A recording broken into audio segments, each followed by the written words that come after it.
Louisiana is a state of ghosts, jazz, and secrets. But the biggest secret isn't buried in a crypt in New Orleans or hidden in the bayou. It is the sheer, quiet magnitude of black wealth that has existed here for centuries. We aren't just talking about rappers who bought a mansion. We are talking about families who owned land before the Civil War, dynasties that survived Jim Crow by building their own banks, and entrepreneurs who turned gumbo and gravel into multi-million-dollar empires. Stick around, because the family at number one didn't just beat the odds. They bought the game, sold it back to the system, and built a tank to protect the receipt. Number 10, the Chase family. We begin our journey in the heart of Trim, with a family whose wealth cannot be measured merely in dollars, but in the sheer weight of their cultural and political influence. The Chase family, led for decades by the late legendary Leah Chase, owns more than a restaurant. They own a command center. To understand the wealth of the Chase family, you have to understand the currency of the civil rights era. Dookie Chase's restaurant, established in 1941, wasn't just a place to get gumbo. It became the bank, the boardroom, and the bunker for the movement. In the 1960s, it was illegal for white and black people to mix in public. But inside the walls of Dookie Chase's, specifically in the upstairs meeting room, the laws of the Jim Crow South were suspended. When black leaders like Thurgood Marshall and Martin Luther King Jr. came to New Orleans, they didn't eat in white-owned establishments. They ate at Dookie's. They planned protests over fried chicken and signed checks that fueled the movement. The Freedom Riders organized here. The NAACP strategized here. The Chase family subsidized the revolution by feeding the revolutionaries, often for free, while banking the social capital that would later make them untouchable. Economically, the Chase family represents the resilience of New Orleans' black middle class. While the net worth of a restaurant dynasty might seem modest compared to tech moguls, their asset is access. Presidents from George W. Bush to Barack Obama have sat in their dining room, seeking endorsement and authentic connection to the black community. This is relationship capital at its highest valuation. The family, now led by the younger generation including Edgar Duke Chase IV, has expanded into airport concessions and catering, modernizing the brand while protecting the legacy. This expansion into the Louis Armstrong New Orleans International Airport was a strategic masterstroke, taking a local heritage brand and placing it in front of millions of international travelers annually. But their true wealth lies in their survival. When Hurricane Katrina devastated New Orleans in 2005, the restaurant was submerged in feet of water. Developers circled the Trim neighborhood like sharks, looking to buy out distressed black owners to gentrify the area. The Chases refused. They rebuilt after Hurricane Katrina, refusing to sell their land. The Chase family proves that in Louisiana, the most valuable real estate is the ground you refuse to leave. They are the gatekeepers of Creole culture, and in a city that sells culture to the world, the Chases control the premium product. Number 9, the Marsalis family. If the Chases feed the body of New Orleans, the Marsalis family owns its soul. In a city defined by music, this family is the royal court. The patriarch, the late Ellis Marsalis Jr., was a jazz pianist and educator who didn't just raise children. He raised a conglomerate of talent that has dominated the global music industry for 40 years. This is not just about playing instruments. This is about the monetization of high art. We are talking about Wynton Marsalis, the artistic director of jazz at Lincoln Center in New York. This role grants him immense institutional power and financial weight. He manages an annual budget exceeding $50 million and oversees one of the most prestigious cultural real estate holdings in Manhattan. Wynton was the first jazz musician to win the Pulitzer Prize for Music, elevating the genre to the same intellectual tax bracket as classical music. Then there is Branford Marsalis, a Grammy-winning saxophonist and bandleader who famously led the Tonight Show band, securing network television money in an era when that meant millions. Delphio and Jason Marsalis round out a dynasty that has collected enough Grammys to fill a warehouse. Financially, the Marsalis family represents the pinnacle of intellectual capital. They didn't just play music, they institutionalized it. Their wealth comes from touring, publishing rights, educational institutions, and brand partnerships that span the globe. But unlike many entertainers who leave their hometowns and never look back, the Marsalis family leveraged their global fame to bring investment back to the neighborhoods that raised them. Their impact on Louisiana is physical. The Ellis Marsalis Center for Music in the 9th Ward is a multi-million-dollar facility. It serves as a monument to their father and a training ground for the next generation. This center was the anchor of the Musicians' Village, a Habitat for Humanity project that built homes for musicians who lost everything in Katrina. This is how you convert fame into infrastructure. In the hierarchy of Louisiana wealth, the Marsalis family proves that mastery of a craft, when executed at the highest level, creates a brand that outlasts any single business cycle. They turned jazz from a club gig into a global institution. Number 8. The Charbonnet family. In New Orleans, death is not just an end. It is a business, a parade, and a ceremony. And the people who control that ceremony hold a unique and powerful position in the social order. Enter the Charbonnet family, the proprietors of Charbonnet-Labat-Glapian Funeral Home in Trem. This is old money in the truest sense. The funeral home was founded in 1883. Let that sink in. This Black-owned business has been operating for over 140 years, surviving Reconstruction, Jim Crow, the Great Depression, and Hurricane Katrina. To understand the wealth of the Black funeral director, you must look at history. During segregation, white banks would not lend to Black people, and white insurance companies would not insure them. The funeral director was often the only person in the community with significant liquid cash flow and the ability to navigate bureaucracy. They became the de facto bankers and community leaders. The Charbonnet family represents generational stability. Their wealth is built on real estate and the unshakable trust of the community. They handle the funerals for the city's elite, the musicians, and the cultural icons. When a jazz funeral rolls through the streets of Trem with horse-drawn carriages and brass bands, it is often the Charbonnets orchestrating the spectacle. These funerals are not simple affairs. They are massive logistical events involving permits, bands, carriages, and receptions. The economics of a high-end New Orleans funeral can rival that of a wedding, and the Charbonnets have held the contract on dignity for nearly a century and a half. This isn't flashy wealth. You won't see them flexing on Instagram. But their historic building on St. Philip Street is a fortress of Black ownership in a rapidly gentrifying neighborhood. They own the land, the history, and the process of transition. In a state that reveres ancestry, the Charbonnets are the guardians of the ancestors, and that is a position of quiet, unassailable power. Number 7. The McKenna family. Information is power, and in New Orleans, the McKenna family controls the narrative. Dr. Dwight McKenna and his wife, Beverly Stanton McKenna, are a power couple who have built a diversified portfolio that bridges medicine, media, and history. Dr. McKenna is a prominent physician and former coroner, but the family's true influence comes from the New Orleans Tribune.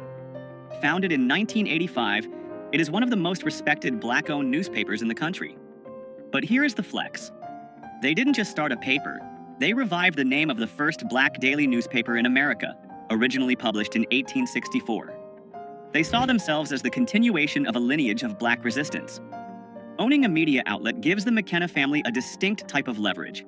They can highlight issues that the mainstream press ignores, champion Black businesses, and hold local politicians accountable. This media capital translates into political influence that few other families possess. But their wealth is also tangible and visible. They own substantial real estate in New Orleans, including Le Musée de FPC, the Museum of the Free People of Color. This is a massive flex of cultural equity. They bought a mansion on Esplanade Avenue, historically a street for the white elite, and filled it with art, documents, and history that the mainstream museums ignored. The collection inside is priceless, containing original manumission papers, passports of free people of color from the 1800s, and rare artwork.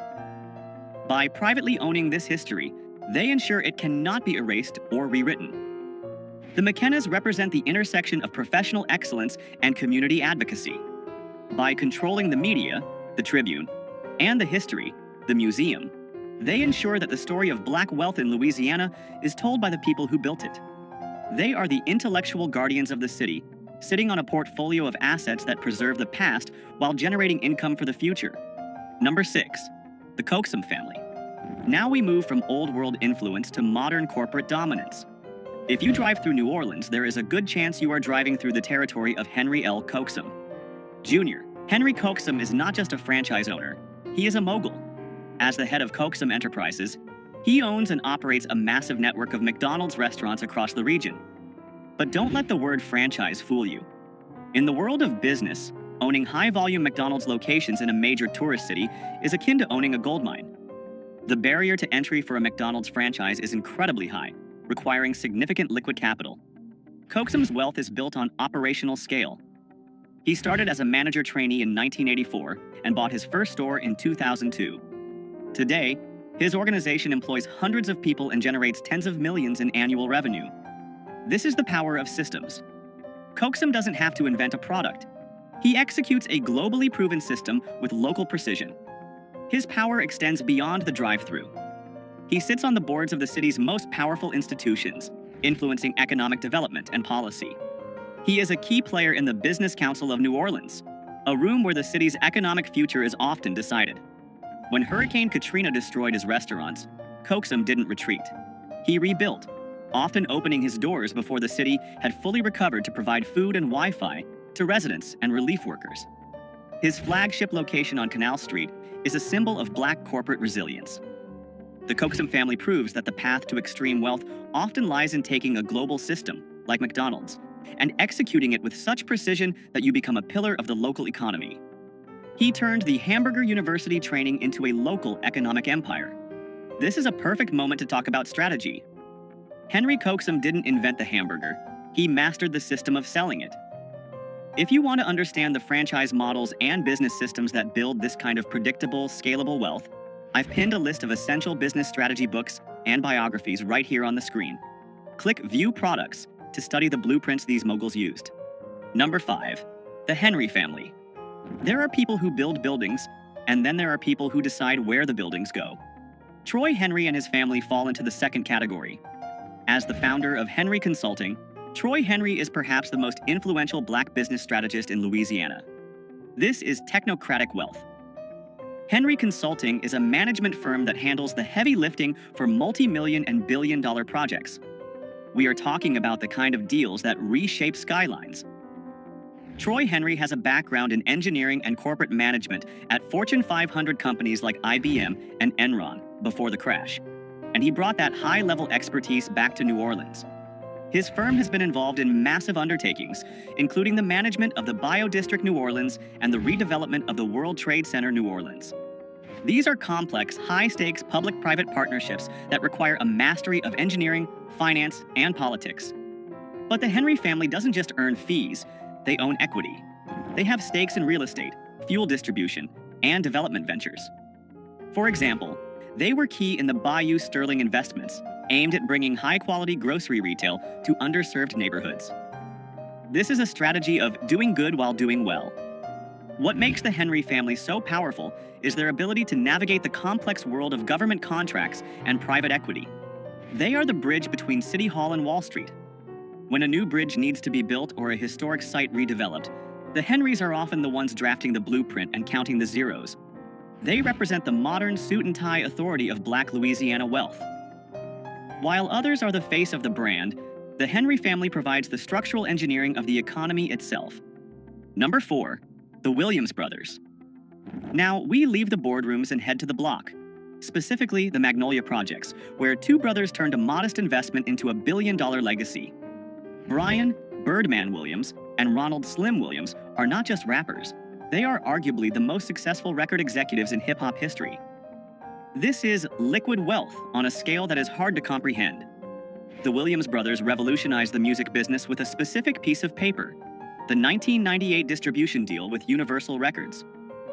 At a time when artists were signing away their rights for a quick advance, Birdman and Slim negotiated a deal that gave them a $30 million advance and, crucially, allowed them to keep 85% of their royalties. They kept their masters. They kept their publishing. They kept the majority of their royalties. No one had ever done that before.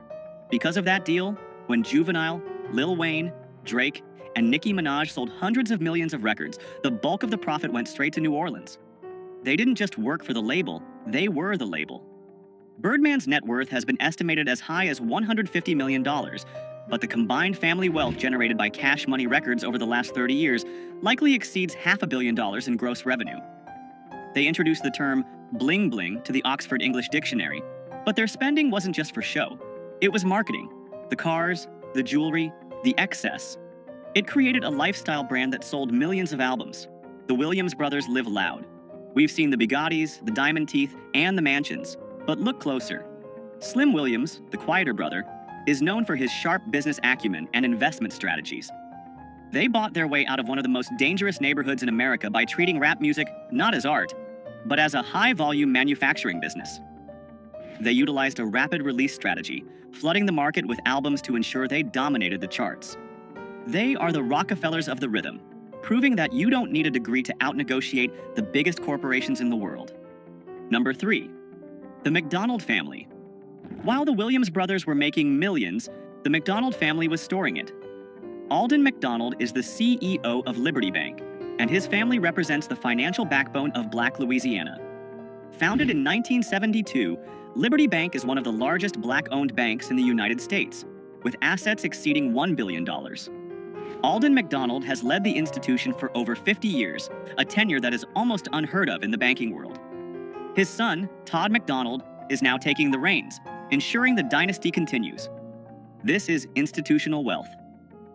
Liberty Bank isn't just a place to put money, it is a tool for community survival. For decades, Black entrepreneurs in the South struggled to get loans from mainstream banks. Liberty Bank filled that void, financing thousands of first-time homeowners and small business owners. When Hurricane Katrina hit, Liberty Bank was underwater, literally.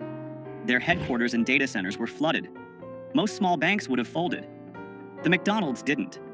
They operated out of trailers, fought for federal assistance, and not only saved the bank but expanded it. They went on an acquisition spree, buying other banks in Kansas City, Detroit, and Jackson, Mississippi. The McDonald family controls the flow of capital. They decide who gets the mortgage, who gets the small business loan, and which projects get funded. By expanding regionally, they have diversified their risk and increased their power base. They live in the exclusive enclaves of New Orleans East and Pontchartrain Park, quietly wielding more power than any politician. In a capitalist society, the banker is king, and the McDonalds wear the crown in Louisiana. They proved that Black wealth doesn't just have to be about entertainment or sports. It can be about holding the keys to the vault. Number 2. The Miller Family. If cash money negotiated the best deal, Percy Master P Miller built the best tank. The Miller family is the ultimate example of a self-made dynasty that diversified faster and harder than anyone else. Master P didn't just sell records, he sold an economy. His origin story is legendary, with a $10,000 settlement check from a malpractice suit related to his grandfather's death. He opened a record store in Richmond, California, before bringing the operation back to New Orleans. He started No Limit Records with a guerrilla marketing strategy, selling tapes out of the trunk of his car and bypassing the traditional gatekeepers. But he didn't stop at music. He launched No Limit Films, a clothing line, a sports management agency, a toy company, and even a phone sex line at one point. He understood vertical integration before he knew what the words meant. By manufacturing the product, controlling the distribution, and owning the marketing channels, he kept nearly every dollar generated. His net worth has been estimated between $200 million and $250 million. But the true wealth is in the family tree. He raised his son, Romeo Miller, to be a mogul from childhood. Romeo starred in his own show, played basketball at USC, and now runs multiple businesses alongside his father, from luxury sneakers to food brands like Rap Snacks. The Millers are expansionist wealth. They never settle. Master P famously negotiated a deal to play in the NBA preseason for the Charlotte Hornets and Toronto Raptors, not because he needed the money, but to market his brand. He even tried to buy a wrestling league, WCW. They recently launched a line of grocery products to disrupt the food industry. They represent the hustle ethos of Louisiana refined into a corporate strategy. They don't just want to be rich, they want to own the shelf space, the screen, and the block. Number 1. The Barthélemy Morial Political and Business Dynasty. Wait, let's pivot. If we are strictly talking about the richest Black family in terms of liquid net worth and global brand visibility, the title belongs to the Miller family. But if we are talking about the richest in terms of controlling the state of Louisiana, we must acknowledge the Morial family. Ernest Dutch Morial was the first Black mayor of New Orleans. His son, Mark Morial, was also mayor and is now the CEO of the National Urban League. While they are public servants, the access and influence this family commands is priceless. They shaped the policies that allowed many of the other families on this list to thrive. However, for the purpose of proven financial assets and business empire, we are giving the number 1 spot to the Miller family. Why? Because Percy Miller broke the ceiling. He proved that a black family from the Calliope Projects could generate $400 million in revenue in a single year, 1998, and retain ownership of it all.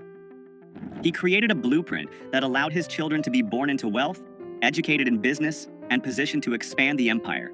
The Miller family holdings include real estate across Louisiana and California, a food empire, Uncle P's, technology investments, and an endless stream of intellectual property royalties.